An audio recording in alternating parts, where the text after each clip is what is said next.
गांव का नाम था खरखरा टोला।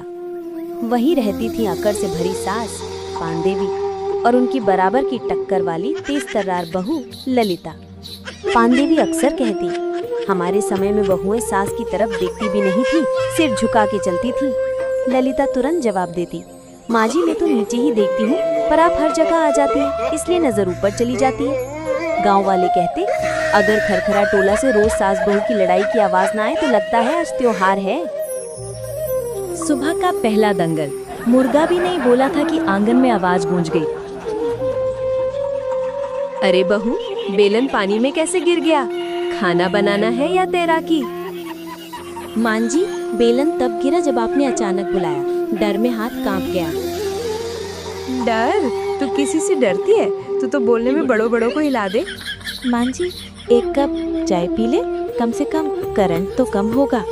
पड़ोस की सरस्वती चाची दीवार से कान लगाए सब सुन रही थी और ठहाके मार रही थी। दोपहर में दूध उबल रहा था। जैसे ही पानदेवी रसोई में घुसी, दूध बाहर बह निकला।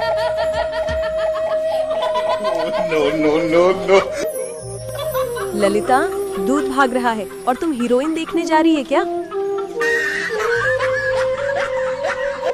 मां जी, दूध नहीं भागा, आपकी आवाज सुनकर डर गया होगा। दूध भगाने की पीएचडी कर रखी है तुमने। हम क्या करें मां जी, दूध दही बिल्ली मुर्गी सब भाग जाते हैं, सिर्फ एक चीज नहीं भागती, आपकी डांट। पानदेवी तिलमिला गई, बड़ी आई समझदार। मोहल्ले की औरतों ने बहू की तारीफ कर दी कि वो बहुत अच्छे भटूरे बनाती है। बस यही बात पानदेवी को चुभ गई। उन्होंने कहा, आज भटूरे मैं बनाऊंगी। ललिता मुस्कुराई, बहुत अच्छा, आज मेरी छुट्टी। पानदेवी आटा गूंथने बैठी, लेकिन पानी ज्यादा डाल दिया, आटा चिपक गया, जैसे उनसे अलग होने से इनकार कर रहा हो। माँ जी, ये आटा नहीं, आपकी मोहब्बत है जो आपसे चिपक रहा है। किसी तरह आटा गूंथ लिया गया। अब तवे पर पहला भटूरा पड़ा और तवे से चिपक गया।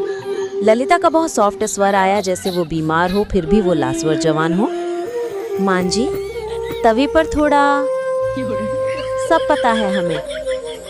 दूसरा भटूरा, फिर चिपका, तीसरा, उसी के परत बन गया। ललिता ने कहा और फिर बीच में रुक गई। लगता है तवा आपको गले लगा रहा है मां जी।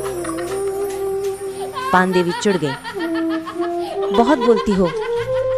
अचानक आखिरी भटूरा फूला और गुब्बारे जैसा बन गया। पानदेवी उछली और खुश होकर कहा, बड़ी गर्व के साथ, देखा, मैं भटूरा रानी हूँ। ललिता ने तालियां बजाकर कहा और बहुत खुश हो गई, मां जी, ये भटूरा तो आपसे शादी कर ले। दोनों छत पर चाय पी रही थी। पानदेवी, हमारे समय में बहुएं बिना कहे चाय ले आती थी।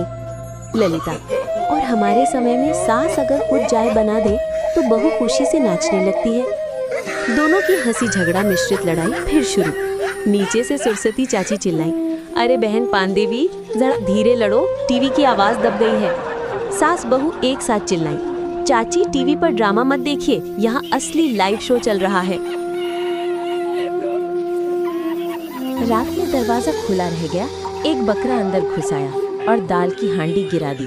पानदेवी, देखा, ये सब तुम्हारी वजह से होता है। ललिता, मां जी, बकरा मेरा रिश्तेदार नहीं है, आपके पड़ोसी का है, मैं क्या करूं? दोनों फिर शुरू हो गई, लेकिन तभी बकरा चटाई पर बैठकर जम्हाई लेने लगा। दोनों उसे देखकर हंसने लगी। ललिता, मां जी, बकरा भी रोज रोज की लड़ाई सुनकर थक गया लगता है। दोनों हंसी के बीच देखती है। पानदेवी प्यार से बोली, बहू, तू बहुत बोलती है, लेकिन सच कहूँ, घर में रौनक तू ही लाती है।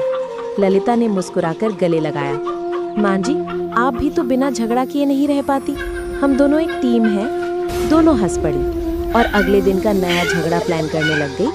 अगर ये कहानी आपको अच्छी लगी हो तो प्लीज कमेंट, लाइक और सब्सक्राइब जरूर कीजिए।